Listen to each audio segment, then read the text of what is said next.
الحمد لله رب العالمين والصلاة والسلام على أشرف المرسلين وعلى آله وصحبه أجمعين أما بعد أعوذ بالله من الشيطان الرجيم بسم الله الرحمن الرحيم يا أيها الذين آمنوا اتقوا الله حق تقاته ولا تموتن إلا وأنتم مسلمون بسم الله الرحمن الرحيم إنما المؤمنون الذين إذا ذكر الله وجلت قلوبهم وإذا تليت عليهم آياته زادتهم إيمانا وعلى ربهم يتوكلون. പ്രിയമുള്ള സഹോദരന്മാരെ, അസ്സലാമു അലൈക്കും വറഹ്മത്തുള്ളാഹി വബറകാതുഹു.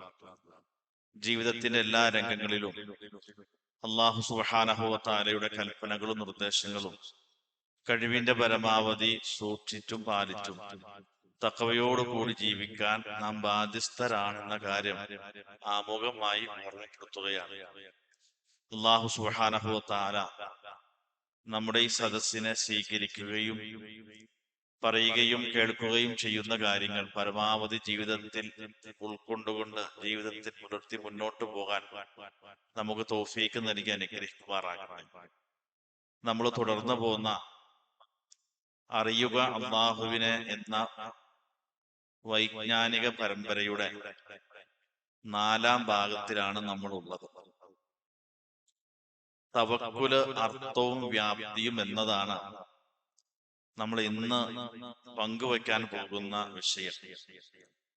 വളരെ വിശാലമായ ഒരല്പം സങ്കീർണമായ ഒരു വിഷയമാണ് യഥാർത്ഥത്തിൽ ഈ തവക്കുൽ എന്നുള്ളത്.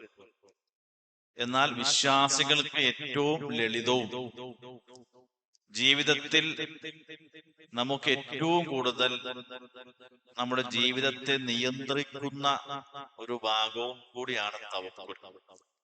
അതുകൊണ്ട് പെട്ടെന്ന് മനസ്സിലാകുന്ന രൂപത്തിൽ വളരെ ചുരുക്കിയാണ് നമ്മുടെ സമയത്തിനുള്ളിൽ നിന്നുകൂടി ഞാൻ അവതരിപ്പിക്കാം. ഒന്നാമതായി, തവക്കുൽ എന്നതിനെ നമുക്ക് എങ്ങനെ നിർവചിക്കാം എന്ന് ചോദിച്ചാൽ അതിന് പണ്ഡിതന്മാർ നൽകിയ നിർവചനം നമ്മൾ അള്ളാഹുവിനെ പരമേൽപ്പിക്കുക എന്ന് അതിന്റെ സാങ്കേതികമായ ആശയമാണ്.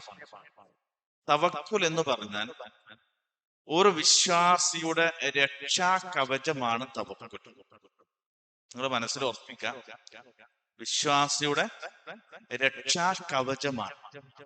ആ രക്ഷാ കവചത്തിന്റെ ഉള്ളിലാണ് വിശ്വാസികളായ നമ്മൾ ജീവിതത്തെ മുന്നോട്ട് നയിക്കേണ്ടത് എന്നാണ്. ആരാണ് യഥാർത്ഥ വിശ്വാസികൾ എന്ന് ഖുർആൻ ഒരുപാട് സ്ഥലത്ത് പരിചയപ്പെടുത്തിയ കൂട്ടത്തിൽ അവർക്കുള്ള ഒരു വിശേഷണം സൂറത്തുൽ അൻഫാലിലെ 2ാമത്തെ ആയത്തിൽ, അതാണ് ഞാൻ ആമുഖമായി ഓദിക്കേണ്ടത്. അല്ലാഹു പറയാണ്, ഇന്നമൽ മുഅ്മിനൂൻ, സത്യവിശ്വാസികൾ ഇവർ മാത്രമാണ് എന്നാണ്.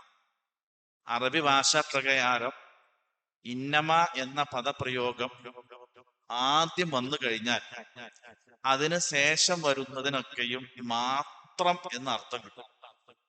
ഇന്നമൽ മുഅ്മിനൂന, തീർച്ചയായും സത്യവിശ്വാസികൾ ഇവർ മാത്രമാണ്.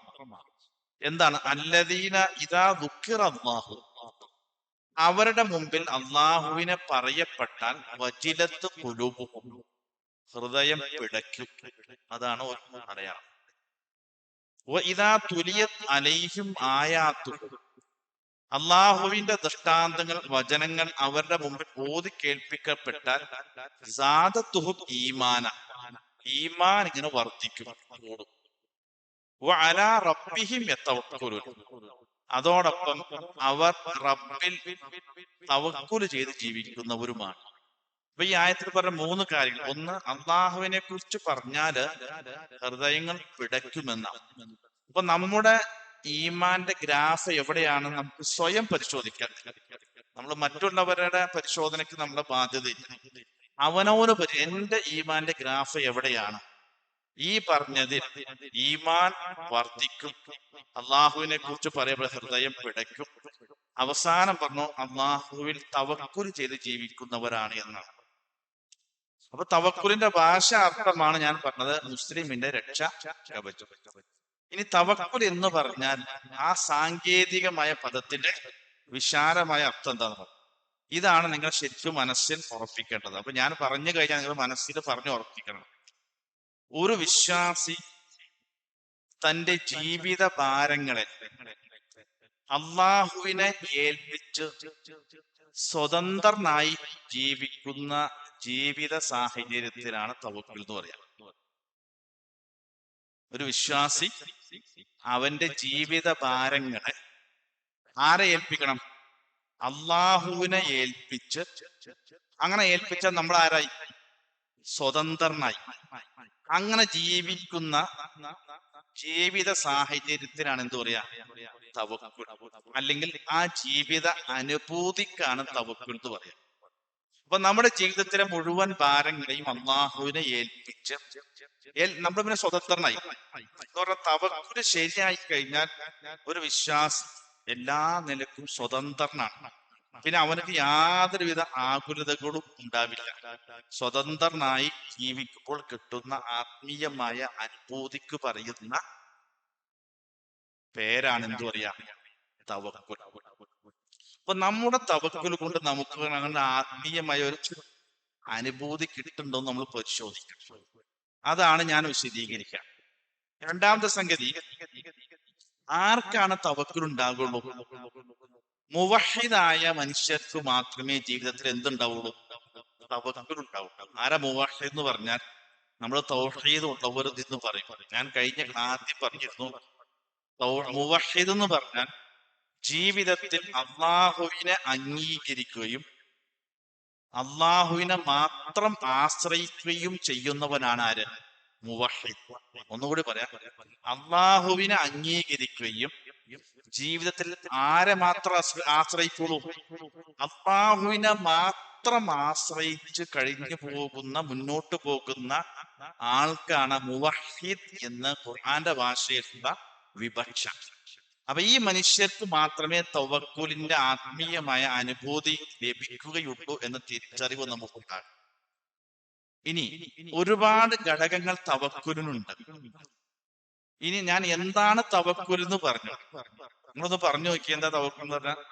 ഒരു വിശ്വാസി അവന്റെ ജീവിത ഭാരങ്ങളെ അള്ളാഹുവിനെ ഏൽപ്പിച്ച് സ്വതന്ത്രനായി ജീവിക്കുമ്പോൾ കിട്ടുന്ന ആത്മീയമായ അനുഭൂതിക്കാണ് തവക്കുൽ. ഇതാണ് തവക്കുൽ.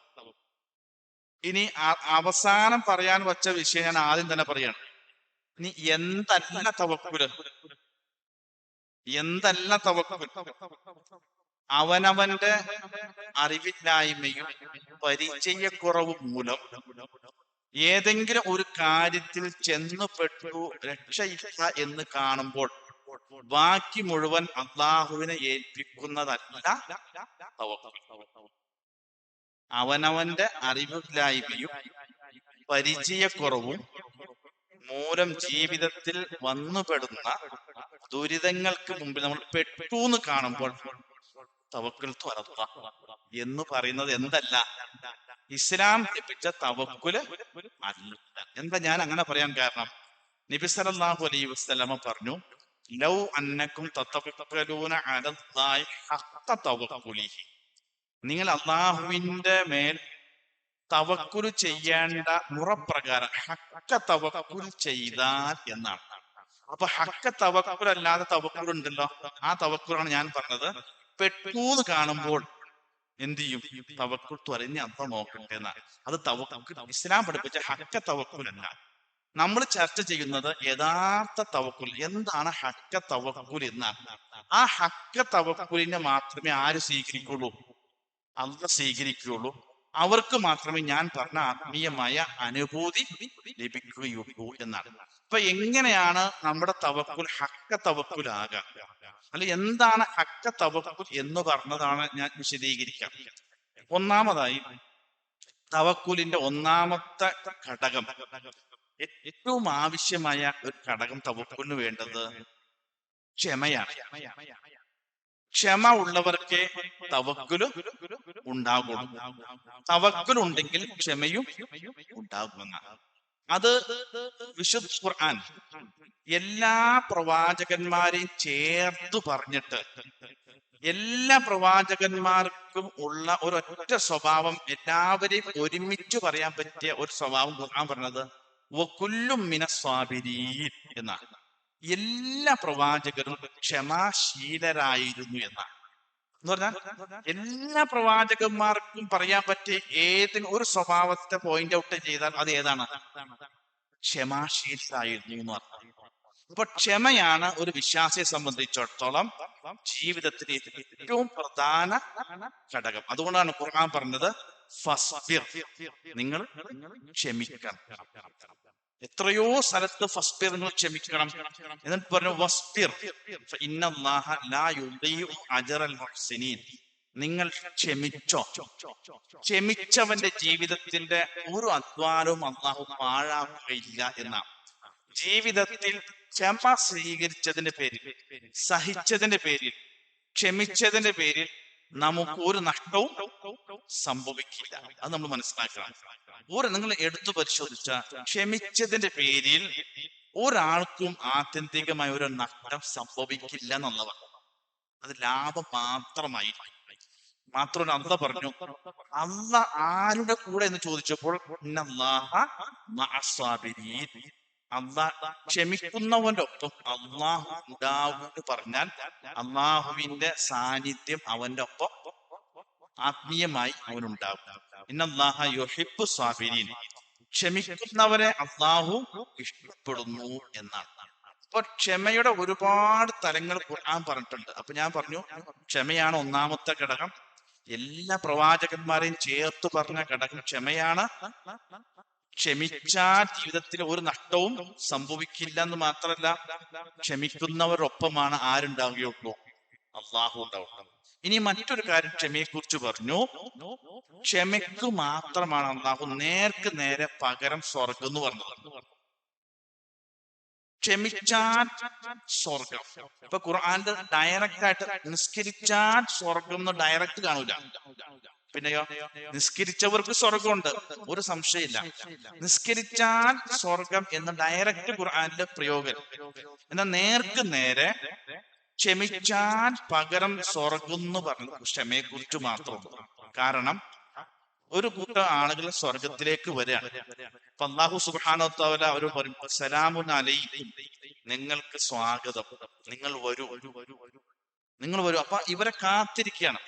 അപ്പൊ അല്ലാഹു സുബ്ഹാനഹു വ തആല അവരോട് പറയാണ്, എങ്ങനെയാണോ നിങ്ങൾക്ക് സ്വർഗം കിട്ടുന്നത്, ബിമാ സബർതും, നിങ്ങൾ ക്ഷമിച്ചതിന്റെ പകരമായി ഞാൻ തരുകയാണ് എന്നാണ്. അപ്പൊ ക്ഷമിച്ചാൽ എന്ത് കിട്ടും പകരം? സ്വർഗം. എത്രയോ ഉദാഹരണങ്ങളുണ്ട്. നബി സല്ലല്ലാഹു അലൈഹി വസല്ലമയുടെ മുൻപിൽ ഒരു അപസ്മാര രോഗിയായ ഒരു സഹോദരി വന്നു, സ്ത്രീ. അവര് പറഞ്ഞു, നബിയെ, എനിക്ക് അപസ്മാര രോഗിയാണ്. നിങ്ങൾ ആലോചിക്കുക, പ്രായപൂർത്തിയും വലിയ ഒരു സ്ത്രീക്ക് അപസ്മാരം വന്നാൽ അവസ്ഥ ആലോചിച്ച് നോക്കൂ. അപ്പൊ എന്റെ അസുഖം മാറാൻ അന്ന് ദുആ ചെയ്യണമെന്ന് ആവശ്യപ്പെട്ടു. നിങ്ങൾ ആലോചിച്ചു, ആരോടാണ് പറയുന്നത്? എന്താണ് ആവശ്യം? എല്ലാ നിലക്കും അവർ അർഹയാണ്. റസൂലുള്ളാഹി സ്വല്ലല്ലാഹു അലൈഹി വസല്ലം ദുആ ചെയ്താൽ അതിന്റെ ഗുണവും കിട്ടും. അപ്പൊ നബി സല്ലല്ലാഹു അലൈഹി വസല്ലം പറഞ്ഞു, ഞാൻ ദുആ ചെയ്യാം. ആ ദുആ ചെയ്താൽ നിന്റെ രോഗത്തിന് ശമനവും ലഭിക്കും. പക്ഷേ നേരെ മറിച്ച് നീ ക്ഷമിക്കാൻ സന്നദ്ധയായാൽ ഫലക്കിൽ ജന്ന, നിനക്ക് പകരം സ്വർഗം കിട്ടും. ഞാൻ ദുആ ചെയ്യാം, നിന്റെ അസുഖം ശിഫയാകും. പക്ഷെ നീ ഈ രോഗത്തെ ക്ഷമിക്കാൻ സന്നദ്ധയായാൽ ഫലക്കിൽ ജന്ന, നിനക്ക് എന്ത് കിട്ടും? സ്വർഗം കിട്ടും. അപ്പൊ ആ സ്ത്രീ പറഞ്ഞു, എങ്കിൽ ഞാൻ ക്ഷമിക്കാം. എന്താ കാരണം? പകരം സ്വർഗം ഉറപ്പാ. അപ്പോ ഈ സ്ത്രീ പറഞ്ഞു, ഞാൻ ക്ഷമിച്ചോളാം. പക്ഷെ ഒരു കാര്യം, ഞാൻ രോഗം വന്ന് നിലത്ത് വീഴുമ്പോൾ വസ്ത്രങ്ങൾ പാൽപോകും, അത് പോകാതിരിക്കാൻ ദുആ ചെയ്യണമെന്ന് പറഞ്ഞു. നബി പറഞ്ഞു, അത് ഞാൻ ചെയ്യാന്നാണ്. അത് ഞാൻ ചെയ്യാൻ. നോക്കൂ, ക്ഷമിച്ചാൽ പകരമെന്താ? നബി സല്ലല്ലാഹു അലൈഹി വസല്ലമയുടെ കൂടെ പോയ ഉമ്മു ഹാരിസ റളിയല്ലാഹു അൻഹയുടെ മകൻ യുദ്ധത്തില് രക്തസാക്ഷിയായി. അപ്പൊ വരുന്ന വഴിക്ക് ഉമ്മു ഹാരിസ അങ്ങനെ വരുന്നവരെയൊക്കെ തടഞ്ഞു നിർത്തി ചോദിച്ചു, എന്റെ മകന് എന്താണ് അവസ്ഥ എന്ന് ചോദിച്ചു. ആരും ഒന്നും മറുപടി പറഞ്ഞില്ല. അവസാനം നബിയെ തടഞ്ഞു നിർത്തി ചോദിച്ചു, നബിയെ അങ്ങ് പറയണം, എന്റെ മകൻ ഉമ്മു ഹാരിസക്ക് എന്ത് പറ്റി? അപ്പോ നബി സല്ലല്ലാഹു അലൈഹി വസല്ലമ മൗനം അവലംബിച്ചു. കാരണം ഒരു ഉമ്മയുടെ മുഖത്ത് നോക്കിയിട്ട് അവരുടെ ചെറുപ്രായത്തിലുള്ള മകൻ മരണപ്പെട്ടു എന്ന് എങ്ങനെ പറയാൻ കഴിയും? അവസാനം നബിയുടെ മുഖത്ത് നിന്ന് അവർ വായിച്ചെടുത്തു തന്റെ മകനെ തിരിച്ചു വരില്ല എന്ന്. അപ്പൊ ആ സഹാബ വനിത പറഞ്ഞ വർത്താനം, നബിയെ അങ്ങ് പറയണം, എന്റെ മകൻ നരകത്തിലാണെന്ന് അങ്ങ് പറഞ്ഞാൽ ഉമ്മ എന്ന നിലയിൽ എനിക്ക് കരയാൻ എന്നെ അനുവദിക്കണം. നരകത്തിലാണ് എന്റെ മകൻ എന്ന് അങ്ങ് പറഞ്ഞാൽ ഒന്ന് എനിക്ക് കരയാൻ അനുവാദം തരണം. ഇനി അതല്ല, അവൻ സ്വർഗത്തിലാണെന്ന് അങ്ങ് പറഞ്ഞാൽ സ്വബർത്തു, ഞാൻ ആ മകന്റെ വിയോഗത്തെ അങ്ങോട്ട് ക്ഷമിക്കും, ക്ഷമിക്കും എന്ന് പറഞ്ഞു. അപ്പൊ നബിക്ക് സന്തോഷായി.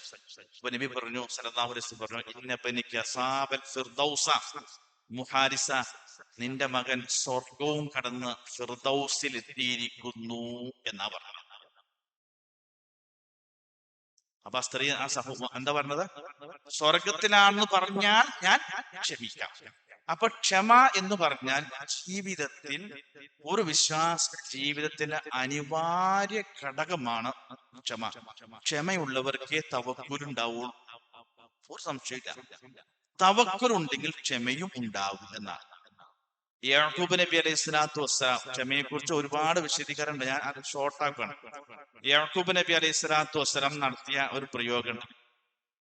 ഖുർആനിലെ ഭാഷാ സൗന്ദര്യത്തിന്റെ അടയാളമായി ഭാഷാ പണ്ഡിതന്മാർ എടുത്തു പറഞ്ഞ സംഗതി ഒറ്റ പ്രയോഗത.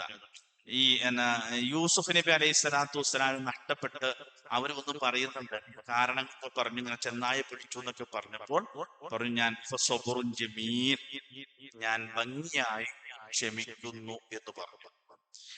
രണ്ടാമത് ബിനിയാമിന് നഷ്ടപ്പെടുകയാണ്, അപ്പോഴും പറഞ്ഞു ജമീൽ, ഞാൻ ഭംഗിയായി ക്ഷമിക്കുന്നു എന്നാണ്. അപ്പൊ നമുക്ക് മനസ്സിലായി എന്താ ഈ ഭംഗിയായി ക്ഷമിക്കുന്നു എന്ന് പറഞ്ഞ അർത്ഥം. ക്ഷമയ്ക്ക് മാത്രമാണ് ലോകത്ത് സൗന്ദര്യമുള്ളൂ എന്നാണ്. ഏതെങ്കിലും ഒരു സ്വഭാവത്തിന് ഒരു സൗന്ദര്യമുണ്ടെങ്കിൽ എന്തിനു മാത്രമേ ഉള്ളൂ? ക്ഷമയ്ക്ക് മാത്രമേ ഉള്ളൂ എന്നർത്ഥം. അപ്പൊ ക്ഷമാശീലർക്ക് ഒരു ആത്മീയമായ ഒരു സൗന്ദര്യം ഉണ്ടെന്നാണ് ആയത്തിന്റെ ആശയം എന്നാണ് ഭാഷാ പണ്ഡിതന്മാർ എത്ര നാളെ പ്രയോഗം. ഭാഷാ പണ്ഡിതന്മാർ അത്ഭുതപ്പെട്ടു പോയി. സബറുൻ ജമീലിനെ എങ്ങനെ വ്യാഖ്യാനിക്കുമെന്ന് ചോദിച്ചപ്പോൾ അവർ പറഞ്ഞതാണ് ക്ഷമയ്ക്കൊരു സൗന്ദര്യമുണ്ട് എന്നാണ്. അപ്പൊ ഞാൻ പറഞ്ഞത് ക്ഷമയാണ് ഒന്നാമത്തെ ഘടകം. അപ്പൊ ജീവിതത്തിൽ നമ്മൾ ക്ഷമിക്കാൻ ശീലിക്കുക എന്നുള്ളതാണ് ഏറ്റവും വലിയ പ്രത്യേകത. ഇനി രണ്ടാമത്തെ ഘടകം, തവക്കുൽ ചെയ്ത ഒരാളെ സംബന്ധിച്ചിടത്തോളം അയാൾക്ക് കിട്ടുന്ന ഇഹലോകത്തൊരു ഭൗതിക നേട്ടത്തെ പറഞ്ഞു, അതിനൊരു ആത്മീയ വശവുമുണ്ട്.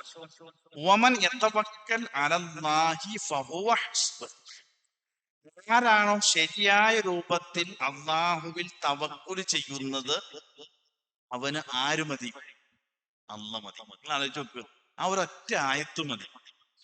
ഒരാള് ശരിയായ രൂപത്തിൽ അള്ളാഹുവിൽ തവക്കുൽ ചെയ്താൽ, എന്താ തവക്കുൽ എന്ന് പറഞ്ഞാൽ അവന്റെ ജീവിത ഭാരങ്ങളെ മുഴുവൻ അള്ളാഹുവിൽ ഏൽപ്പിച്ച് സ്വതന്ത്രനായി ജീവിക്കാൻ തീരുമാനിച്ചാൽ ഫഹുവ ഹസ്ബുഹ്, പിന്നെ അവനക്ക് വേറെ ആരും വേണ്ട. ആര് മതി? അല്ലാഹ് മതി. എന്തിന്? എല്ലാ കാര്യത്തിനും അവന് രക്ഷകനായി പരിഹാരകനായി ആര് മതി? അള്ളാഹു മതി. നോക്കൂ, എന്തുകൊണ്ടാണ് അള്ളാഹു പോരാ എന്ന് ആളുകൾക്ക് ശൈത്താൻ തോന്നിപ്പിക്കാൻ കാരണം എന്നറിയോ? തവക്കുലിന് തോന്നല കുറവാ. അപ്പൊ അങ്ങനെ മുസ്ലിങ്ങൾ ആരും അള്ളാഹു പോരാന്ന് തോന്നുന്നവരുണ്ടോ? ഉണ്ടല്ലോ, ഉണ്ട്. അതുകൊണ്ടല്ല അല്ലാഹു ബികാഫിൻ അബ്ദഹു, നിങ്ങൾക്ക് അള്ളാഹു പോരേന്ന് അള്ളാഹ് ചോദിക്കാൻ കാരണം എന്താ? പോരാ എന്ന് വിശ്വാസമുള്ളവര് ഉണ്ട്. മുസ്ലിങ്ങളിൽപ്പെട്ട ആളുകൾക്കുണ്ട് അള്ളാഹ് മാത്രം പോരാ എന്ന് കൃത്യമായി പബ്ലിക്കായിട്ട് പറയുന്നുണ്ടാവൂല. ഞാൻ സാധാരണ അത് മനസ്സിലാക്കാൻ വേണ്ടി പറയുന്ന ഒരു ഉദാഹരണം എന്താണെന്നറിയോ? നിങ്ങളിപ്പോ ഇപ്പൊ എറണാകുളത്ത് പെട്ടെന്ന് മനസ്സിലാവൂല. നമ്മുടെ തൊട്ടടുത്തുള്ള പള്ളിയുടെ മുറ്റത്താണ് ഒരു ചാരമുള്ളത്, അല്ലെ?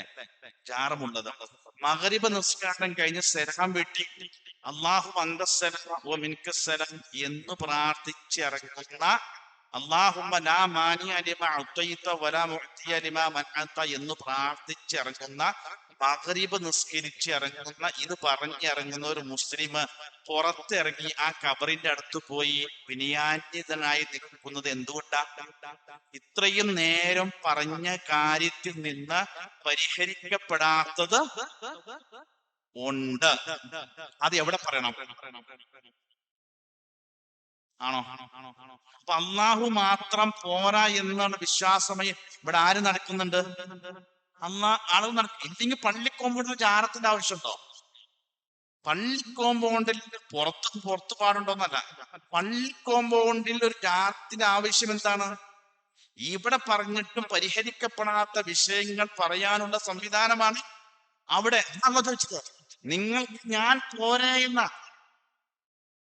അതിന്റെ ഉത്തരം ഏതാ? ഒന്ന് പറഞ്ഞു. അതിനൊരു ഉത്തരം ഖുർആനിലുണ്ടല്ലോ.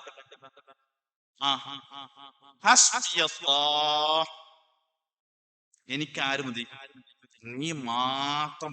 ഇത് എന്ന ദിക്റ് ചൊല്ലി എണ്ണം തയ്ച്ച കിട്ടുമോ? അത് കിട്ടും. ദിക്റ് ചൊല്ലിയതിന്റെ കൂലി കിട്ടും. പക്ഷെ ഇത് ഹസ്ബിയല്ല എന്ന കേവലമായി ദിക്റ് ചൊല്ലിയ മനുഷ്യന് ഈ ആത്മീയമായ അനുഭവം കിട്ടുമോ? ഇത് കിട്ടുന്ന ഘട്ടത്തിൽ അവന്റെ മുമ്പിൽ പതറിപ്പോകും എന്ന് വരുമ്പോൾ, അല്ല എനിക്ക് എന്റെ റബ്ബ് മാത്രം മതി എന്ന് പ്രഖ്യാപിച്ചാൽ അവന്റെ വിഷയത്തിൽ ആരിടപെടുള്ളൂ? എന്താ കാരണം? അവൻ അള്ളാഹുവിന് ബലമേൽപ്പിച്ചു. പിന്നെ അവൻ അന്ന് പറയുകയും ചെയ്തു, എന്നിൽ ആരെ ഏൽപ്പിച്ചോ അവന്റെ വിഷയത്തിൽ ഞാൻ ഇടപെടും. ഇപ്പൊ നമ്മള് വീട്ടിൽ ബിസ്മില്ലാഹി തവക്കൽതു അലല്ലാഹി ലാ ഹൗല വലാ ഖുവത ഇല്ലാ ബില്ലാഹ് ഇറങ്ങി പറഞ്ഞ് അത് മനസ്സിലാക്കി ഇറങ്ങിപ്പോകുന്ന അവന് മാത്രമേ അതിന്റെ സുരക്ഷിതത്വം കിട്ടുള്ളൂ, അല്ലെ? അല്ലാത്തവരും കിട്ടുമോ? ഇപ്പൊ നമ്മള് ട്രെയിനിൽ പോയി യാത്ര പോവാ. അപ്പൊ ഒരു സ്റ്റോപ്പിലെത്തി നമ്മുടെ ബാഗ് ഉണ്ട്. അപ്പൊ നമ്മൾ ജസ്റ്റ് ചായ കുടിക്കാൻ പോകുന്നിടത്ത് ഒരാളോട് പറഞ്ഞു, ഒന്ന് നോക്കൂട്ടോ ഞാൻ പോരാന്ന് പറഞ്ഞാൽ, അപ്പൊ അയാൾക്കൊരു ബാധ്യതയായി നമ്മുടെ ബാഗ് നോക്കാൻ. നമ്മൾ ഇതൊന്നും പറയാതെ ഇറങ്ങിപ്പോയി. തിരിച്ചു ഇപ്പൊ ബാഗ് കണ്ടില്ല. അപ്പൊ അയാളുടെ ചൂടാവും, എന്താ നോക്കാതെ? അയാൾ എന്താ പറയാ? നിങ്ങൾ ആരെ ഏൽപ്പിച്ചെന്ന് ചോദിക്കൂലേ? ആരെ ഏൽപ്പിച്ചെന്ന് വെച്ചാൽ ജസ്റ്റ് ഒന്ന് പറയുക പോലും ചെയ്യുന്ന അയാൾക്കൊരു ബാധ്യതയില്ലേ? അതിന് 100 മടങ്ങ് എന്താ പറയാ, നിങ്ങൾ എന്നെ ഏൽപ്പിച്ചാൽ പിന്നെ നിങ്ങൾക്ക് എന്റെ സംരക്ഷണം മതി. അതാണ് തവക്കുൽ.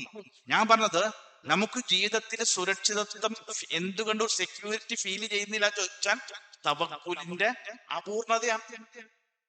നമുക്ക് ബിസ്മില്ലാഹി തവക്കൽതു അലല്ലാഹ് എന്ന് പറഞ്ഞ് ഇറങ്ങുന്ന മനുഷ്യന് അവന്റെ ഉള്ളിൽ ഒരു സെക്യൂരിറ്റി ഫീൽ ചെയ്യണമല്ലോ.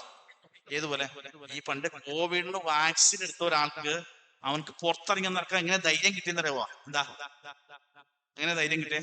അതിന്റെ ശരിയോ തെറ്റല്ല, ഞാൻ വാക്സിൻ എടുത്ത ഒരാളാണ്, അപ്പൊ എനിക്ക് കോവിഡ് പിടിക്കൂല. അപ്പൊ അതൊരു ഈമാനാണ്. അത് ആളുകളുടെ മൈൻഡ് സെറ്റ് ആക്കാൻ വേണ്ടി ചെയ്ത സംവിധാനം ആണെങ്കിൽ അങ്ങനെ ആയിരിക്കാം.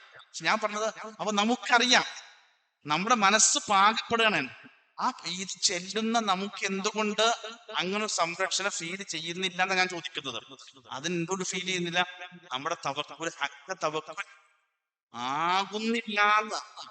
അപ്പൊ തവക്കുലിന്റെ നേട്ടം ഖുർആൻ പറഞ്ഞത്, ആര് അള്ളാഹു തവക്കുൽ ചെയ്ത അവന് അള്ളാഹു മാത്രം മതി എന്നാണ്. നോക്കൂ, നബി സല്ലല്ലാഹു അലൈഹി വസല്ലമ തവക്കുലിന് ഉദാഹരണമായി പറഞ്ഞ ഒരു ജീവി ഉണ്ട്. ഏതാണെന്നോ? തവക്കുലിന് ഏറ്റവും വലിയ തവക്കുലിന്റെ അടയാളമായി പറഞ്ഞ ഒരു ജീവിയുണ്ട്, പക്ഷി. അല്ലെ? നബി പറഞ്ഞു, ഒരു കൂട്ടം സ്വർഗത്തിൽ പ്രവേശിക്കും.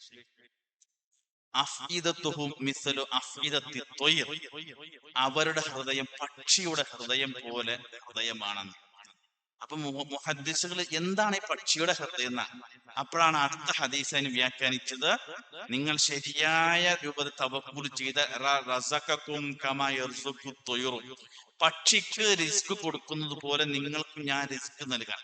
അപ്പൊ എന്താണ് പക്ഷിയുടെ തവക്കുൽ എന്നറിയോ? എന്താ നോക്കി, നമ്മൾ കാണുന്ന ഏറ്റവും ദുർബലനായ ഒരു ജീവിയാണ് പക്ഷി. അപ്പൊ പക്ഷിയുടെ തവക്കുൽ എന്തുകൊണ്ട് ഉപമിച്ചെന്നറിയോ? ഞാൻ പറഞ്ഞുതരാം. ഒരു മരക്കൊമ്പിൽ ഇരിക്കുന്ന പക്ഷി, ആ പക്ഷി ഏത് കാറ്റിലും കോളിലും ആ മരക്കൊമ്പിൽ പിടിച്ചിരിക്കുവാനുള്ള ആത്മധൈര്യം ഏതില? ആ ശക്തമായ മരക്കൊമ്പ് ഒടിയില്ല എന്നുള്ളതല്ലേ? അല്ലെ? അല്ല, അതാണ് വിഷയം. ആ പക്ഷിക്കുള്ള തവക്കുൽ ഏതിനാ? ആ മരക്കൊമ്പിലല്ല, തന്റെ ചിറകിലാണ്. ഈ മരക്കൊമ്പ് ഒടിഞ്ഞു വീണാലും ഞാൻ താഴെ പോവില്ല. എന്താ കാരണം? എന്റെ ചിറകുണ്ടെന്ന്. ഈ ഇനി ഞാൻ നമ്മുടെ ജീവിതമായി ബന്ധിപ്പിക്കാം. ഈ മരക്കൊമ്പാണ് നമ്മുടെ ഭൗതിക സംവിധാനങ്ങൾ, നമ്മുടെ ഭൗതിക ഒരു ഡോക്ടർ പറയാണ് ഈ ഗുളിക മരുന്ന് കഴിച്ച രോഗം സുഖമായി ഭേദപ്പെടുമെന്ന് പറഞ്ഞാൽ നമുക്കൊരു ഭൗതികമായ ഒരു ഈമാൻ കയറും. എന്താ കാരണം? നമ്മൾക്ക് സമാധാനം എന്താണ്? ആ ഗുളികയിലാണ്, ആ മരുന്നിലാണ്. അതിന് ഫലം ഇല്ലെന്നല്ല ഞാൻ പറഞ്ഞത്.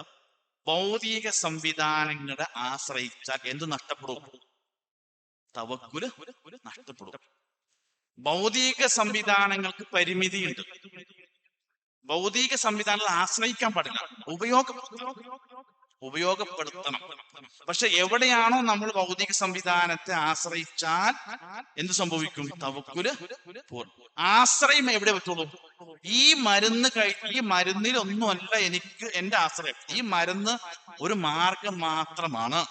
എന്റെ ആശ്രയം ഈ മരുന്ന് മുഖേന അള്ളാഹു എനിക്ക് ശിഫ നൽകും. ഇനി മരുന്നില്ലെങ്കിലും എല്ലാ ഡോക്ടർമാര് പറഞ്ഞു എന്താണ്? ഒരു രക്ഷയില്ല, നിങ്ങൾ തൽക്കാലം വീട്ടിൽ പോയി വിശ്രമിക്ക് എന്ന് പറഞ്ഞാലും നമ്മുടെ ഈമാൻ പറയണം അല്ല, എന്റെ രോഗം ശിഫയാക്കാൻ പറ്റിയ സംവിധാനം എന്റെ അടുത്തുണ്ട്. അത് ആരാണ്?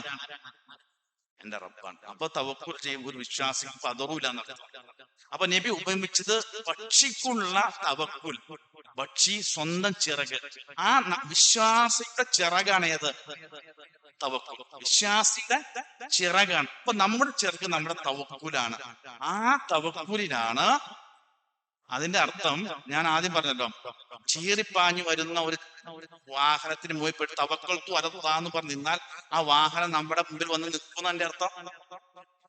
അത് എന്തല്ല? ഹക്ക തവക്കുൽ അല്ല, ഹക്ക തവക്കുൽ അല്ല എന്നർത്ഥം. അപ്പൊ ഇനി അടുത്ത ഘടകം. ഇനി ഇപ്പൊ ഒന്ന് ക്ഷമ പറഞ്ഞു. അടുത്തത് ജീവിതത്തിൽ തവക്കുൽ ശരിയാക്കണമെങ്കിൽ നമുക്ക് വേണ്ടത് പ്രതീക്ഷയാണ്. എന്താ പ്രതീക്ഷ എന്ന് പറഞ്ഞാൽ? നിരാശ ഒരു വിശ്വാസിയെ ബാധിക്കാൻ പാടില്ല എന്നാണ്. നിരാശ ബാധിക്കരുത്, പ്രതീക്ഷ നിർഭരമായിരിക്കണം. സക്കരിയ നബി അലൈഹി സ്വലാത്തു വസ്സലാമിന്റെ ഒരു പ്രാർത്ഥന സൂറത്തുൽ മറിയമിൽ പറയുന്നു, വലം അക്കും ബിദുആഇക റബ്ബി ശഖിയ. ഒരു സന്താനത്തെ ലഭിക്കാൻ വേണ്ടി പ്രാർത്ഥിച്ചു. എത്ര നാൾ പ്രാർത്ഥിച്ചു എന്നറിയുക? വസ്തഅല റഅസു ശൈബ എന്ന് പറഞ്ഞു, തലമുടിയും താടിയും പ്രകാശിക്കാൻ തുടങ്ങിയത്. അതെപ്പോഴാ? വെളുത്ത് നരച്ചിട്ടേ പ്രകാശിക്കാൻ തുടങ്ങിയെന്ന് ഖുർആൻ പറഞ്ഞത്. സക്കരിയ നബിയുടെ. സക്കരിയ നബി പറയാണ്, അപ്പോഴും റബ്ബി ഹബലി മിൻ ലദുൻക ദുർരിയത്തൻ ത്വയ്യിബത്തൻ, പടച്ചോനെ എത്ര വയസ്സായിട്ടും എനിക്ക് നിരാശയില്ല നിന്നെ കുറിച്ചിട്ട്. നോക്ക്, ആരാണ് ഈ പറയുന്നത്?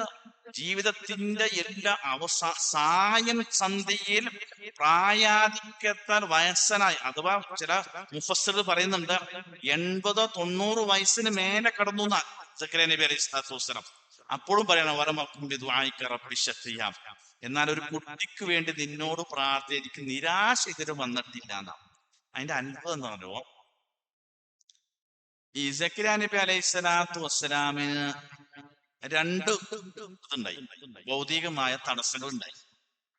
ഒന്ന്, സക്കരിയ നബി അലൈഹി സ്വലാത്തു വസ്സലാം വയസ്സനായി പറയുന്നുണ്ട്. ഒരു കുട്ടി ജനിക്കുവാനുള്ള എല്ലാ ശാരീരിക സംവിധാനങ്ങളൊക്കെ അവസാനിക്കുന്ന ഒരു ഘട്ടത്തിലാണ് ഈ പ്രാർത്ഥന നടത്തുന്നത്. വേറൊരു തടസ്സം അവിടെ ഉണ്ടല്ലോ സക്കരിയ നബിക്ക്. എന്താന്നറിയോ? ഭാര്യ വന്ധ്യയാണ്. അഥവാ ഭൗതിക ശാസ്ത്രപ്രകാരം പ്രസവിക്കുകയില്ല എന്ന ഭൗതിക ശാസ്ത്രം വിധി ചെയ്തൊരു സ്ത്രീയാണ് ഭാര്യ. ഈ ഭാര്യയെ വച്ചുകൊണ്ടാണ് ആര് പ്രാർത്ഥിക്കുന്നത്? റബ്ബി ഹബലി മിൻ ലദുൻക ദുർരിയത്തൻ ത്വയ്യിബത്തൻ. അപ്പൊ അത് പൊട്ടത്തരാണോ എന്നാണ് നിങ്ങൾ ആലോചിച്ച് നോക്കുക. അതിന്റെ അത്ഭുതം എന്താണെന്നോ, അത് വിശദീകരിച്ച കുറച്ച് കൂടിപ്പോയി. ഇപ്പൊ ഞാനത് ചുരുക്കാണ്. ഈ മറിയം ബീവി റളിയല്ലാഹു അൻഹ ഈ പള്ളിയിൽ താമസിക്കുന്ന സമയത്ത് സക്കരിയ നബി ഇങ്ങനെ ചെല്ലുമ്പോ, ഒരു പള്ളിയില് ഇപ്പുറത്തെ മുറിയിൽ മറിയം ബീവി, ഇപ്പുറത്തെ സക്കരിയ നബിയാണ് താമസിക്കുന്നത്. അപ്പൊ എന്ന് മറിയമ്മിന്റെ വിശേഷം അന്വേഷിക്കാൻ ചെല്ലുമുണ്ടും സുഭിക്ഷമായ ഭക്ഷണം മറിയം ബീവിയുടെ മുമ്പില്. അപ്പൊ പതിവില്ല. അങ്ങനെ ഇത് എവിടെ നിന്ന് കിട്ടിയെന്ന് ചോദിച്ചു. അപ്പൊ ഇത് അപ്പൊ മറിയം ബീബി പറഞ്ഞു എന്തില്ല അള്ള ഇറക്കി തന്നതെന്ന് പറഞ്ഞു. അപ്പൊ സാധാരണ എന്താ പറഞ്ഞത്, നിങ്ങൾ ആലോചിച്ചു, വഹി വരുന്ന പ്രവാചകനാണ് സക്കരിയ നബി. വഹി വരുന്ന പ്രവാചകൻ ഇപ്പുറത്ത്, ഈ വഹിയൊന്നും ഇല്ലാത്ത ആളാണ് മറിയം ബീബി. മറിയം ബീബിക്ക് അവിടെ ഭക്ഷണം ഇറങ്ങി വരുന്നത് ആരറിയുന്നില്ല? സക്കരിയ നബി അറിയുന്നില്ല. അപ്പൊ ഇത് അള്ള ഇറക്കി തന്നാന്ന് പറഞ്ഞപ്പോ സക്കരിയ നബി എന്താ പറയേണ്ടത്? അതൊക്കെ മനസ്സിൽ വെച്ചാൽ മതി, ഞാനൊരു പ്രവാചകനാണ് എന്നാണ്. അപ്പൊ അള്ളാഹു പറയാണ്, ഈ സക്കരിയ നബി പ്രവാചകന്മാരുടെ മനസ്സിൽ ആലോചിച്ചു, അവരെ തവക്കുല് അത് നമുക്ക് വായിച്ച കണ്ണെന്നറിയും. ഇന്ന് സൂറത്തുൽ അംബിയാ എടുത്തിട്ടേ ഒന്ന് മൊത്തം വായിച്ചു നോക്കി. പ്രവാചകന്മാർ പച്ചയായ മനുഷ്യരായിരുന്നു എന്നുള്ളതിന് ഏറ്റവും വലിയ ഉദാഹരണമാണ് സൂറത്തുൽ അംബിയാ. അതുകൊണ്ട് ആ പേര് കൊടുത്തു. അള്ള പറയാണ്, മറിയം ബീവി പറഞ്ഞു ഇത് അള്ള ഇറക്കി തന്നതാന്ന് പറഞ്ഞപ്പോൾ സക്കരിയ നബിയുടെ സംസാരം, ഹുനാലിക ദഅ സക്കരിയ റബ്ബഹു റബ്ബി ഹബ്ലി മിൻ ലദുൻക ദുർരിയതൻ ത്വയ്യിബതൻ. നാദാ, അള്ള പറയും, അവിടെ വെച്ച് സക്കരിയ എന്നോട് പ്രാർത്ഥിച്ചു, നാദാ എനിക്കൊരു കുട്ടിയെ തരണമെന്നാണ്. അപ്പൊ അള്ള പറയാണ്, ഫസ്തജബ്നാ ലഹു, ഓൺ ദ സ്പോട്ടിൽ ഞാൻ ഉത്തരം കൊടുത്തു. ഇത്ര വയസ്സായിട്ട് കിട്ടാത്ത ഉത്തരം കൊടുക്കുക, അവിടെ വെച്ച് ഞാൻ കൊടുത്തു.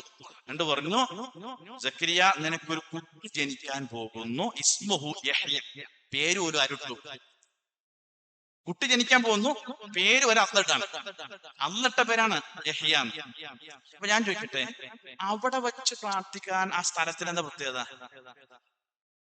അതാണ് ബുദ്ധി, അവസര ഉപയോഗം എന്ന് പറഞ്ഞാൽ. സക്കരിയ നബി എന്താ ചിന്തിച്ചിട്ടുണ്ടോ? നേർക്ക് പഠിച്ചവനെ, ഒരു കാര്യകാരണ ബന്ധമില്ലാതെ ഡയറക്റ്റ് മറിയമ്മിന് ഭക്ഷണം ഇറക്കി കൊടുക്കാൻ കഴിയുന്നവനാണ് നീ, അപ്പൊ എനിക്കൊരു കുട്ടിയെ തരാൻ കഴിയുമല്ലോ എന്നാണ്. ആ മനസ്സ് അള്ളാഹു വല്ലാതെ കണ്ടു സക്കരിയ നബിയുടെ മനസ്സ്. അള്ള പറഞ്ഞു, അപ്പൊ ഉത്തരം കൊടുത്തു, ആ കുട്ടി ജനിക്കാൻ പോകുന്നു. സക്കരിയ നബി വിശ്വസിച്ച എന്താ കാരണം? നമുക്ക് വേണേ വിശ്വസിച്ചില്ല എന്ന് പറയാം. എന്താ കാരണം എന്തറിയോ? ഇപ്പഴത്തെ വേറെ തടസ്സമുണ്ട്. എന്താ തടസ്സം? ഭാര്യ വന്ധ്യാണ്. സക്കരിയ നബി മാത്രം വിചാരിച്ച് നടക്കുമോ? കുട്ടീനെ ഇറക്കി കൊടുക്കല്ല ചെയ്ത്. അവിടെയും ഖുർആൻ ഈ അത്ഭുത മിറാക്കിൾ എന്ന് പറഞ്ഞത് അങ്ങനെ, നാം സക്കരിയാന്റെ ഭാര്യയെ ശരിപ്പെടുത്തിയതാണ്. എങ്ങനെ ശരി? പ്രസവിക്കൂലാത്ത ഗർഭപാത്രത്തെ പ്രസവം ധരിക്കാൻ പാകത്തിന് അള്ളാഹു സംവിധാനിച്ചു. അപ്പൊ തന്നെ അങ്ങനെ ഗർഭം ധരിച്ചിട്ട് പ്രസവിച്ചത്. എന്ത് മനസ്സിലാക്കണം? ഇന്നല്ലാഹ അലാ കുല്ലി ഷൈഇൻ ഖദീർ. അതാണ് വിഷയം. അതാണ് വിഷയം. നമുക്കാണ് അസാധ്യം. അള്ളാഹുവിന്റെ മുമ്പിൽ ഭൗതിക സംവിധാനങ്ങൾ ഒന്നുമല്ല. നമ്മൾ തിരിച്ചറിഞ്ഞ, നമ്മൾ ഭൗതിക സംവിധാനങ്ങളെ ആശ്രയിക്കുന്ന കാലത്തോളം നമ്മുടെ തവക്കുല് ശരിയാവൂല, ഹക്ക തവക്കുലാവൂല കേട്ടോ. നമ്മുടെ നാട്ടിൽ പറഞ്ഞ തവക്കുലാവും. ഭൗതിക സംവിധാനങ്ങളല്ല, ഭൗതിക സംവിധാനങ്ങൾ മാർഗങ്ങൾ മാത്രമാണ്. നോക്കൂ, ഇവിടെ തടസ്സത്തെ ആ തടസ്സത്തെ അനുകൂലമാക്കി കൊടുത്തു. നോക്കൂ, ഒരു വിശ്വാസിയുടെ തവക്കുലിന്റെ പവറാണ്. ഞാൻ ഉണ്ടായ ഒരു അനുഭവം പറയട്ടെ. ഒരു പെൺകുട്ടി, ഒരു ഇസ്ലാമിക സലഫി കുടുംബത്തിൽ ജനിച്ച ദീനക്കുള്ള കുട്ടിയാണ്. അപ്പൊ ആ കുട്ടി ഗർഭിണിയായി.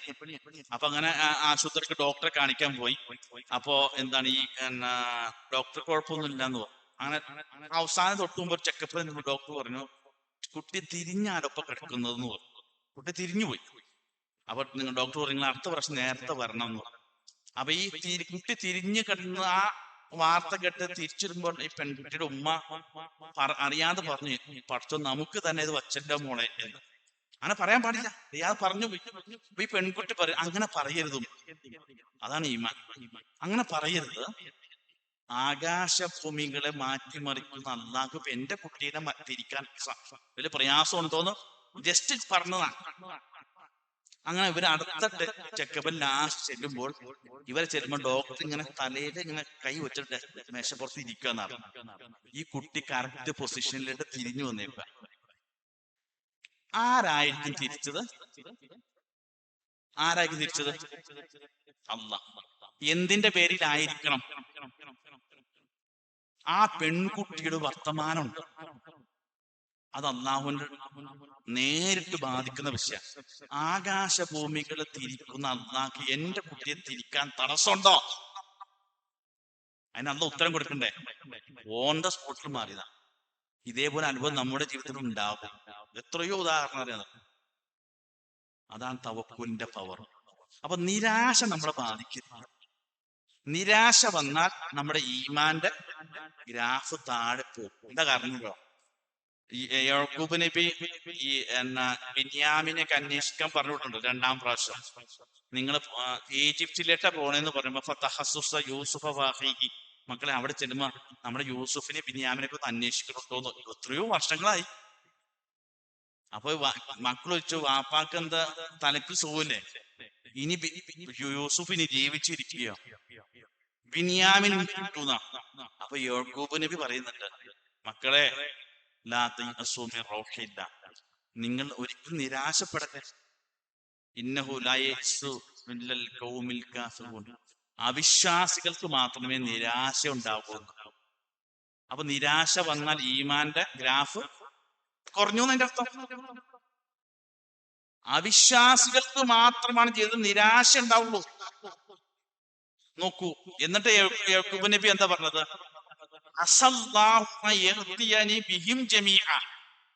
പടച്ചോനെ, യൂസുഫും പോയി, ബിന്യാമിനും പോയല്ല നാഥ എന്നാ പറയേണ്ടത്.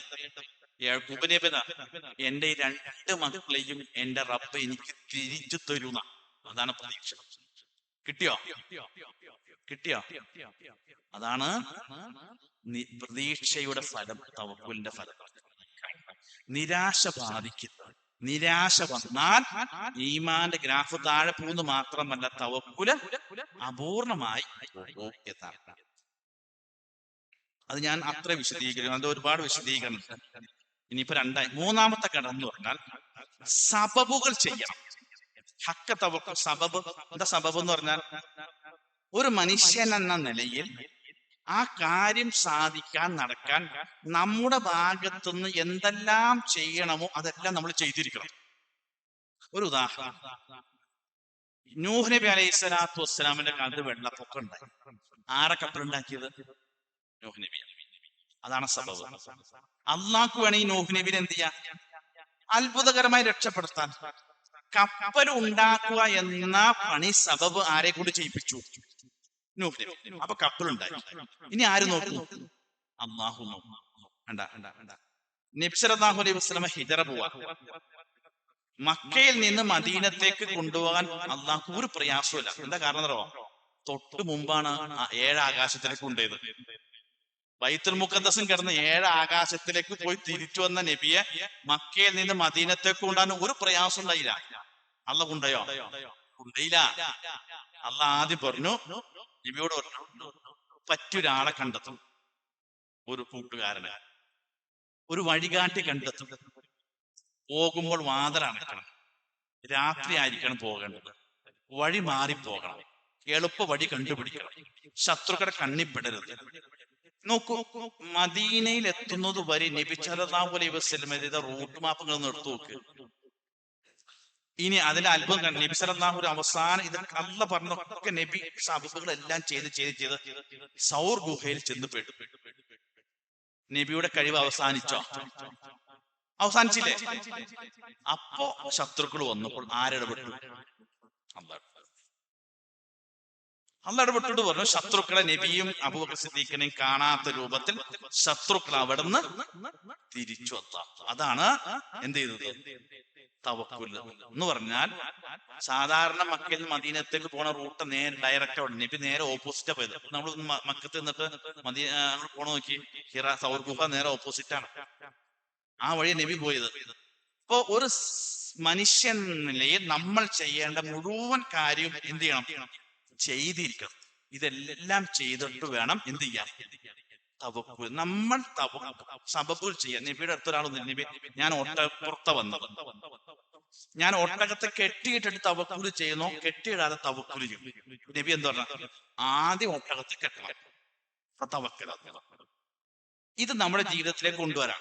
ഇപ്പൊ ബിസ്മില്ലാഹി തവക്കൽതു അലല്ലാഹ് എന്ന് പറഞ്ഞ് ഇറങ്ങുന്ന മനുഷ്യൻ വാഹനത്തിൽ കയറാം. അയാളുടെ തവക്കുല് പൂർണ്ണമാകണ എന്തൊക്കെ വേണം? നിങ്ങൾ എണ്ണിക്കോ. ആദ്യം ആ വാഹനം കംഫർട്ട് ആണെന്ന് ഉറപ്പുവരുത്തണം. വേണ്ടേ? കേറിയിരുന്നു ബിസ്മില്ലാഹി അല്ലാഹു അക്ബർ എന്ന് പറഞ്ഞ് സ്റ്റാർട്ടായി. നമ്മൾ ബാക്കിയെല്ലാം നോക്കി. പിന്നെ സ്റ്റാർട്ടപ്പ് പോണതിന് മുമ്പ് 4 വീലർ ആണെങ്കിൽ സീറ്റ് ബെൽറ്റ് ഇടണം, 2 വീലർ ആണെങ്കിൽ ഹെൽമെറ്റ് ഇടണം. നിയമം തവക്കുല് പൂർണ്ണമാകണമെങ്കിൽ എന്തുവാണ്? ഹെൽമെറ്റ് ഇടാത്ത പോകുന്നവന്റെ തവക്കുല് ഭാഷാർത്ഥത്തിൽ എന്തല്ല? ഹക്ക് തവക്കുലല്ല. കാരണം അയാൾ സബബ് ചെയ്തിട്ടില്ല. ഒരു സീറ്റ് ബെൽറ്റ് ഒക്കെ ഇട്ട് നിയമങ്ങൾ അങ്ങനെ എല്ലാം അയാൾ ചെയ്യേണ്ട മുഴുവൻ കാര്യം ചെയ്തിട്ട് തവക്കുൽതു അലല്ലാഹ് എന്ന് പറഞ്ഞപ്പോൾ ആളെ സംരക്ഷണം ആരെ കൊടുക്കുള്ളൂ? നമ്മുടെ ജീവിതത്തിലെ കൊണ്ട് രാത്രി കിടന്നുറങ്ങുമ്പോൾ എന്തൊക്കെ വേണം? നബി പറഞ്ഞു വാതിലൊക്കെ അടക്കണം. വേണ്ടേ? വിളക്കണക്കണം. ഇത് വിളക്കില്ല, ഗ്യാസ് ഓഫ് ആക്കണം. നമുക്ക് അങ്ങനെ ആക്കാം, ഗ്യാസ് ഓഫ് ആക്കണം. എന്തൊക്കെ ക്ലോസ് ചെയ്യണൊക്കെ ക്ലോസ് ചെയ്യണം. ഏത് കിടക്കുന്നതിന് മുമ്പ് നിങ്ങളുടെ ബെഡ്ഷീറ്റ് പൊടയാതെ കിടക്കരുതെന്ന് നബി നിസ്കാരം നോമ്പ് മാത്രം പഠിപ്പിക്കാൻ വന്ന നബിയായിട്ട് നമ്മളെ അവതരിപ്പിച്ചത്. നമ്മുടെ ജീവിതത്തിന്റെ എല്ലാ ഭാഗങ്ങളെയും നബി സ്പർശിച്ചിട്ടുണ്ട്. നമുക്ക് ബെഡ്ഷീറ്റ് കുടഞ്ഞിട്ടേ കിടക്കാവൂ എന്ന് പോലും നബി പഠിപ്പിക്കുകയാണ്. അത് തവക്കുലിന്റെ ഭാഗമാണ്. നമ്മൾ ബെഡ്ഷീറ്റ് കുടയാതെ കിടന്നു, ഏതെങ്കിലും ജീവി കടിച്ചിട്ട് അത് തവക്കുല് ശരിയായല്ലോ. കാരണം അയാൾ തവക്കുൽ അത് ഏറ്റെടുക്കേണ്ട ഒരു ആവശ്യമില്ല. അപ്പൊ നമ്മുടെ ഭാഗത്തുനിന്ന് എന്തെല്ലാം ക്ലിയർ ചെയ്യണം, അത് നമ്മുടെ കഴിവ് അവസാനിക്കുന്ന സ്ഥലത്തെ ആരിടപെടണം? മൂസാ നബി ചെങ്കടലിന്റെ മുമ്പിൽ വന്നപ്പോൾ അള്ളാഹ്ക്ക് നേരെ എന്ത് ചെയ്യാം? അപ്പുറത്തേക്ക് പൊക്കിക്കൊണ്ട് പോകാം. ചെയ്തോ? ചെയ്തില്ല. മൂസ ആദ്യം ആ വടി കടലിൽ അടിക്കുക മാത്രമാണ് മൂസാ നബിയുടെ കഴിവ്. മൂസാ നബി അടിച്ച കടൽ പിളരുവോ? പിളരൂല. അടിക്കാതെ കടലിൽ പിളരൂലേ? പിളരും. അടിച്ചില്ലെങ്കിൽ അന്നാ കടലിനെ പിളർത്താം. പക്ഷെ മൂസാ നബിയെ കൊണ്ട് അന്ന് അടിപ്പിച്ചു. അപ്പൊ അടിക്കുക എന്ന സബബ് പണി ആര് ചെയ്തു? മൂസാ നബി. ബാക്കി അന്ന് ഇടപെട്ടു, വഴി തുറന്നു, ഉണങ്ങിയ വടിയെ കൊണ്ടുവന്ന് പുറത്ത് കിടത്തി. നോക്കി, ഇങ്ങനെ എവിടെ നോക്കിയാലൊക്കെയും തവക്കൂൽ, ഹക്ക തവക്കൂലാണെങ്കിൽ നമ്മൾ ചെയ്ത് തീർക്കേണ്ട കാര്യങ്ങൾ മുഴുവൻ ചെയ്തിട്ട് വേണം തവക്കൂല് ചെയ്യാൻ. അത് ക്ലിയർ ആയോ? നമ്മുടെ ചെയ്യേണ്ടതൊന്നും ചെയ്യാതിരുന്നിട്ട് തവക്കുൽതു അലല്ലാഹ് പറഞ്ഞാൽ അതെന്തല്ല? ഹക്കത്ത. ഞാൻ സംസാരിച്ചത് മുഴുവൻ ഹക്ക് തവക്കുലിനെ കുറിച്ചിട്ടാണ്. നിങ്ങളുടെ മനസ്സിലുള്ള തവക്കുലിനെ കുറിച്ചിട്ടല്ല ഞാൻ പറയുന്നത്, നമ്മുടെ നാട്ടിലെ തവക്കുലിനെ കുറിച്ചിട്ടല്ല. ഹക്ക് തവക്കുലാകണമെങ്കിൽ സബബ് ചെയ്യണം. അടുത്തത് ഷൂറാവണം. എന്താ ഷൂറ എന്ന് പറഞ്ഞാൽ? കൂടി ആലോചിക്കണം. നമ്മളൊരു വിഷയത്തിലേക്ക് ഇറങ്ങാൻ പോവാം. അപ്പൊ പെട്ടെന്ന് മനസ്സിലാക്കാൻ, ഒരു ബിസിനസ് തുടങ്ങാൻ പോവാം, ഒരു സംരംഭം. അപ്പൊ നമുക്ക് അതിനെ കുറിച്ച് പരിചയമൊന്നുമില്ല. അപ്പൊ ആ കാര്യത്തെ കുറിച്ച് പരിചയസമ്പന്നരായ, വിവരമുള്ള, പരിചയമുള്ള ആളുകളുമായി അതിന്റെ വരികൾ അന്വേഷിച്ച് പഠിച്ച്, എല്ലാ വശങ്ങളും ഒക്കെ പഠിച്ച് അന്വേഷിച്ചിട്ട് 2-3 ആൾക്കാരൊക്കെ ചോദിച്ചു മനസ്സിലാക്കിയിട്ട് വേണം നമ്മൾ അതിലേക്ക് ഇറങ്ങാം. ഖുർആൻ എന്താണ്? അങ്ങനെ പലവരുമായി നിങ്ങൾ ആലോചിച്ചു, എല്ലാവരും പല അഭിപ്രായങ്ങൾക്കും പറഞ്ഞ കൂട്ടത്തിൽ അവനവന് ശരിയാണെന്ന് തോന്നിയ ഒരു അഭിപ്രായം സ്വീകരിച്ചിട്ട് പിന്നെ നീ തവക്കുലായിട്ട് ആരംഭിക്കും. അപ്പൊ നമ്മുടെ അറിവില്ലായ്മയും പരിചയക്കുറവും എടുത്തുചാട്ടവും കാരണം ഏതെങ്കിലും ഒരു വിഷയത്തിൽ പോയി ചാടിപ്പെട്ടു എന്ന് കാണുമ്പോ തവക്കുൽതു അലല്ലാഹ് എന്ന് പറഞ്ഞാൽ അത് എന്ത് തവക്കുലല്ല? അപ്പൊ ആളുകളുമായി ചർച്ച ചെയ്യണം എന്ന് പറഞ്ഞല്ലോ. എല്ലാവരുമായി ചർച്ച ചെയ്തിട്ട് എല്ലാവരും അഭിപ്രായം സ്വീകരിക്കണമെന്നാണ്? അല്ല. നമ്മൾ ഏത് കാര്യത്തെ കുറിച്ചാണ് അത് അറിയും. ഫസ്അലു അഹ്ല ദിക്രി ഇൻ കുന്തും ലാ തഅലമൂൻ. നിങ്ങൾക്കൊരു വിഷയത്തെ കുറിച്ച് അറിവില്ലെങ്കിൽ, ഗ്രാഹ്യങ്ങൾ, അത് അറിയുന്നവരോട് ചോദിക്കണം. അത് മതപരമായ വിഷയത്തിൽ മാത്രമല്ലോ, ഏത് രംഗം നമുക്കറിയാത്ത വിഷയമാണ്, മേഖലയാണ്, അന്വേഷിക്കണം. അന്വേഷിച്ചിട്ട് നമുക്ക് ശരിയായി തോന്നും. അപ്പൊ ഇനി തോന്നുന്നു അങ്ങനെ ഞാൻ ചോദിച്ചു. ഇപ്പൊ ഇതിന്റെ അവസാനം നിങ്ങൾ പറയുന്ന ഒരു ഉത്തരം ഉണ്ട്. അപ്പൊ അന്വേഷിച്ച് അവനെല്ലാം എല്ലാവരും അഭിപ്രായം ചോദിച്ചു, നല്ല പ്രഗത്ഭരോടൊക്കെ അഡ്വൈസ് ഒക്കെ എടുത്തിട്ടാണ് ചെയ്തത് എന്ന് ചോദിച്ചു. അങ്ങനെ അഡ്വൈസ് ഒക്കെ എടുത്തു. ഇനി അടുത്ത സ്റ്റെപ്പ് സ്വലാത്തുൽ ഇസ്തിഖാറ നമ്മൾ എപ്പോഴെങ്കിലും നിസ്കരിച്ചിട്ടുണ്ടോ?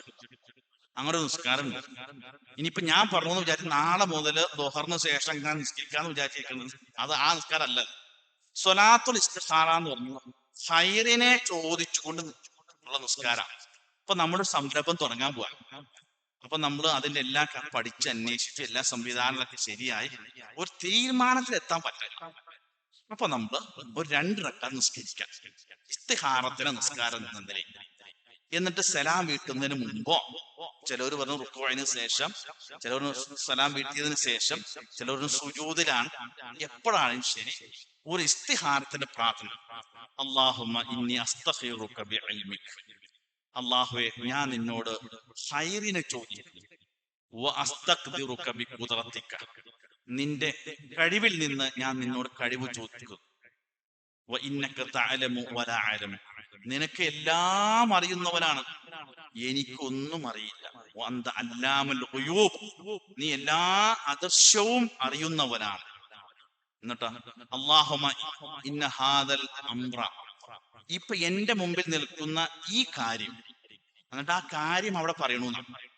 ജോലിയാണ്, ഈ ജോലി, ഈ ബിസിനസ്, ഖൈറുൻ ലീ ഫീ ദീനി വ മആശി വ ആഖിബത്തു അംരി, ഇത് ആത്യന്തികമായി എനിക്ക് ഖൈറാണെങ്കിൽ ഫഖ്ദിറുലി, നീ എനിക്ക് നിശ്ചയിച്ചു തരണം, സുമ്മ യസ്സിർലി, പിന്നെ എനിക്ക് എളുപ്പമാക്കണം, വ ഇന്ന ഹാദൽ അംറ ശർറുൻ ലീ ഫീ ദീനി വ മആശി വ ആഖിബത്തു അംരി, പഠിച്ചവനെ ഈ കാര്യം, ഈ ജോലി, ഈ ബിസിനസ്, എന്റെ മകളുടെ ഈ വിവാഹം, എന്റെ മകന്റെ ഈ വിവാഹം എനിക്ക് ആത്യന്തികമായി ശർറാണെങ്കിൽ ഫസിരിഫ് അന്നീ, ഇത് എന്നിൽ നിന്ന് നീക്കി തരണം, സുമ്മ ബാരിക്കലി, പിന്നെ ഇതിനേക്കാൾ നല്ലത് എനിക്ക് ബർക്കത്ത് ചെയ്യണം.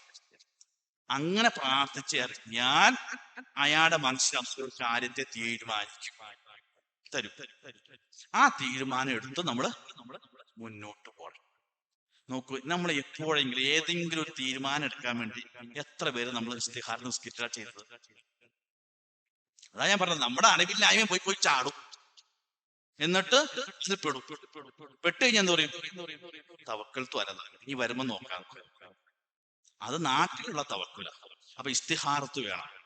ഇനി ഇതെല്ലാം കഴിഞ്ഞു, ഇപ്പൊ നിങ്ങൾ എന്നോട് പറയാണ്, നിങ്ങൾ പറഞ്ഞത് പോലെ ക്ഷമ അവലംബിച്ചു, പ്രതീക്ഷയോടെയാണ് ഞാൻ പോയത്, ഞാൻ ഈ എന്റെ സബബുകളെല്ലാം ഞാൻ ചെയ്തിരുന്നു, ശൂറയും നടത്തി, എന്നിട്ട് തവക്കുൽ ചെയ്തിട്ട് ഞാൻ അറിയാം, പക്ഷെ ഇത് നേരെ വിപരീതമായിട്ടാണോ എനിക്ക് വന്നത്? അങ്ങനെയും വരും. ഇതിന്റെ എല്ലാ സ്റ്റെപ്പും ചെയ്ത് തവക്കുൽ ചെയ്താൽ നിങ്ങൾ ഉദ്ദേശിക്കുന്ന കാര്യങ്ങൾ അതുപോലെ നടക്കുന്നതാണോ? നടക്കൂല. ചിലപ്പോ ഇതൊക്കെ നിങ്ങൾ എല്ലാ സ്റ്റെപ്പും ചെയ്തിട്ട് കഴിയുമ്പോ ഇത് നേരെ വിപരീതം സംഭവിക്കാം. അതിനാണ് അള്ളാഹുവിന്റെ തൗഫീക്ക് കൂടി ഉണ്ടാകണം. അവിടെയാണ് ഒരു വിശ്വാസി ഖളാ ഖദറിൽ വിശ്വസിക്കേണ്ടത്. അവിടെയാണ് ഒരു വിശ്വാസി ഖളാ ഖദർ വിശ്വസിക്കേണ്ടത്. അപ്പൊ ഖളാ ഖദർ പറഞ്ഞാൽ മാത്രമാണ് ഇതിന്റെ ബാക്കി നിങ്ങളുടെ മനസ്സിലുള്ള മുഴുവൻ സംശയങ്ങളും തീരുകയുള്ളൂ എന്നാണ്. ഇതാണ് ഹക്ക തവക്കുലിന്റെ റൂട്ട് എന്നാണ് ഇസ്ലാം പഠിപ്പിച്ചത്. ربنا تقبل منا انك انت السميع العليم وتب علينا انك انت التواب الرحيم امين برحمتك يا ارحم الراحمين وصلى الله على خير خلقه وسلم سبحان ربك رب العزة عما يصفون وسلام على المرسلين والحمد لله رب العالمين. السلام عليكم.